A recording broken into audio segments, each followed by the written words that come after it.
நாம் அடிக்கடி எடுத்துக்கிற பழங்களில் ஒன்றான ரொம்ப முக்கியமான வாழைப்பழம் அப்படிங்கிறது ஆப்பிரிக்கா மாதிரியான நாடுகளில் கிடைக்குது. அப்படின்னாலும் நம்ம நாட்டு பழங்களை போல் தரத்துலேயும் ருசியிலையும் சத்துலேயும் ரொம்ப உயர்வாக இருக்கிறதில்ல. வாழைப்பழத்தில் நல்ல சத்துக்கள் பெருமளவில் இருக்குது. முக்கியமாக பூவன் வாழைப்பழம் அப்படின்னு சொல்லப்படுற அந்த மஞ்சள் பழத்தில் ரொம்ப அதிகமான சத்துக்கள் அடங்கியிருக்கு. பூவன் பழத்தை ஏழைகளோட சத்துணவு அப்படின்னே நம்ம சொல்லலாம். வாழைப்பழங்களில் நம்மளோட நாட்டில் ரொம்ப சாதாரணமாக கிடைக்கக்கூடிய நிறைய வகைகள் இருக்குது. ஒன்று பச்சை வாழைப்பழம், பூவன் பழம், மொந்தம்பழம், ரஸ்தாளி, கற்பூர வாழை, கருவாழை, இந்த மாதிரி பல வகையான வாழை வகைகள் இருக்குது. உங்களுக்கு தெரிஞ்ச வாழைப்பழ வகைகளை நீங்கள் கமெண்ட் பாக்ஸில் பதிவு பண்ணுங்கள். பச்சை வாழை ஒரு குளிர்ச்சியான இயல்புடையது. சீதன தேகங்களுக்கு இது ஒத்து வர்றதில்ல. வாத நோயாளிகள் இதை சாப்பிட்டா ஒத்துக்காது. உடல் உஷ்ணத்தை இது கட்டுப்படுத்தும். அடுத்தது பூவன் வாழைப்பழம். இது ஜீரண சக்தியை நமக்கு கொடுக்கறதுல முதலிடத்தை வகிக்குது. இது உடல் வளர்ச்சிக்கு நல்ல மருந்தாகவும் பயன்படுது. ஒவ்வொரு நாளும் பூவன் பழத்தை சேர்த்துக்கிறது ஜீரண சக்தியை ஏற்படுத்துறதோட உண்ணுற உணவை முழு சத்துள்ளதாகவும் ஆக்குது. சத்தான உணவை சாப்பிட்றதுக்கே முடியாத ஏழை மக்கள் தங்களோட குழந்தைங்களுக்கு தினமும் பூவன் பழத்தை கொடுத்துட்டு வரது மூலம் குழந்தைகளுக்கு ஆரோக்கியத்தையும் உடல் வலிமையையும் பெருக்க முடியும். அடுத்தது மொந்த வாழை. நம்மளோட ஊர்களில் மொந்த வாழை அப்படின்னு கலோக்கியெல்லாம் சொல்லுவோம். ஆனால் இதோட பேர் மொந்தன் வாழை அப்படின்னு சொல்லுவாங்க.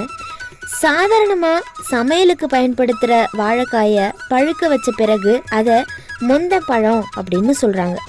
மொந்தப்பழத்தோட உருவ தோற்றத்தில் பலவிதமான பழங்கள் இருக்குது. ஆனால் பயன் ஒரே மாதிரியாக தான் இருக்கும்.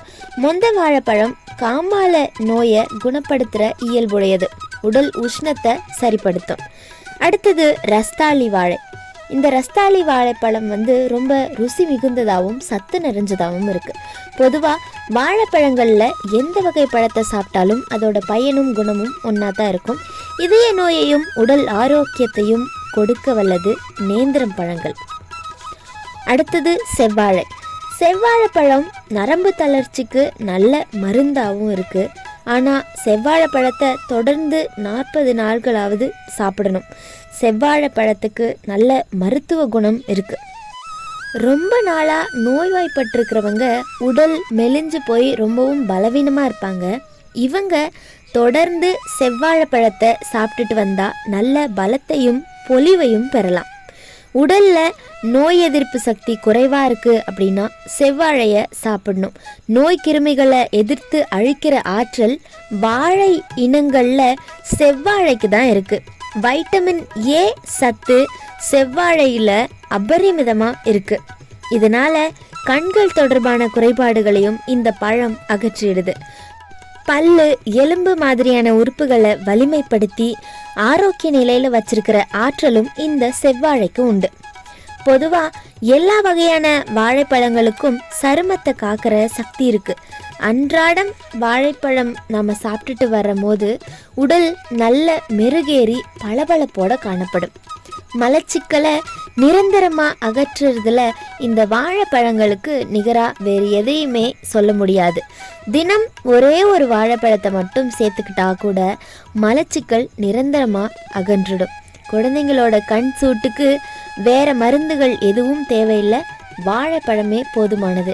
அதனால் ஏதாவது ஒரு வகையான வாழையை டெய்லியும் உங்களோட உணவோடு சேர்த்து சாப்பிட்டுக்கிட்டு வந்தீங்க அப்படின்னா உடல் ஆரோக்கியத்தையும் ரொம்ப எளிமையான முறையில் மேம்படுத்திக்க முடியும். இந்த பகுதி உங்களுக்கு இன்ட்ரெஸ்டிங்காக இருந்தது அப்படின்னா உங்களுடைய மேலான கருத்துக்களை கமெண்ட் பாக்ஸில் பதிவு பண்ணுங்கள். நீங்கள் உங்கள் வீட்டில் என்ன மாதிரியான வாழைகளை பயன்படுத்துகிறீங்க, உங்கள் ஊரில் இதுக்கு என்ன பேர் அப்படிங்கிறதையும் கமெண்ட் பாக்ஸில் பதிவு பண்ணுங்கள். இந்த வீடியோ உங்களுக்கு பிடிச்சிருந்தது அப்படின்னா லைக், ஷேர் பண்ணிவிட்டு அலமாரி கதையில் சப்ஸ்கிரைப் பண்ணிக்கோங்க. அடுத்த பகுதிக்கு காத்துருங்க. நன்றி.